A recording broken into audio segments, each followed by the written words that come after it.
Hi, in this video I'll be introducing you to scientific notation.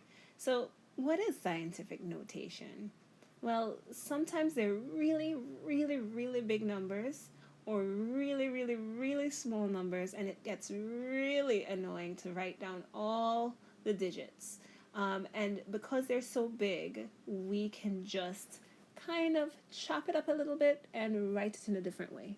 All right, so what do I mean? I sound crazy, I know, right? I can't just chop the number up, but alas, that's what we're going to do. All right, so the rule for scientific notation is that we want to write the number as a number between 1 and 10. So here I'm looking at this number, and there is no way that you can actually put this as a number between 1 and 10, but again, alas, that's what we're going to do. So, but in order to do that, we would have to imagine a decimal point at the end of the number, and we would have to imagine moving it over 1, 2, 3, 4, 5, 6, 7, 8 times to get between the 7 and the 2. And so the number that we'd have here is 7.25. But you may be wondering, well, if somebody owed me this much money, there is absolutely no way that I would take this much money. And that's good intuition, right? There's no way that you would take $7.25 if they actually owe you that much money. So what then? What do we do to fix that problem? Well, in order to fix that problem, then we have to now multiply the number that we created. So this number here, we have to multiply it by a power of 10. And since we moved the decimal point over 8 times, we're going to multiply it by 10 to the power of 8. So that's how you change a number from standard notation to scientific notation. So again, just to recap, we looked at this really large number. We wanted a number between 1 and 10. So we figured out how many times it would take us to move that decimal point over to get a number between 1 and 10, and we got 7.25 when we moved the decimal point 8 places. All right, feels a little uncomfortable at first, but totally allowed. Let's try another one. Okay, so here we're looking at a really small number, and we would like a really small number, again, remember, to be a number between 1 and 10. That's the rule. We want a number between 1 and 10. So we would have to take our decimal point and move it 1, 2, 3, 4 times, but this time in the other direction in order to get a number between 1 and 10. So our number is 4.12.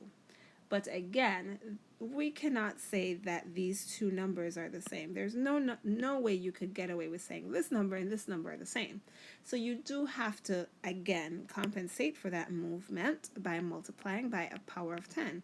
And since we moved the decimal point 4 places, then this number is 4.12 times 10 to the negative 4. You may notice that I now have a negative exponent. The reason for my negative exponent is because this is a very small number. When you have small numbers, you compensate by getting a negative exponent for your power of 10. When you have a really large number that you're writing, this instead would be a positive exponent. All right, let's try one more, but this time let's try going in the other direction, changing from scientific notation to standard form. Okay, so here we have 9.83 times 10 to the negative 6. You may recall that the fact that this is a negative exponent is telling you that this is a really small number. It's also telling you that that decimal place has to be moved over to the left 6 places to get the actual number in standard notation. All right, so let's go ahead and do that. Let's write it down here, 9.83. And we're going to take that decimal point and we're going to move it 6 places to the left.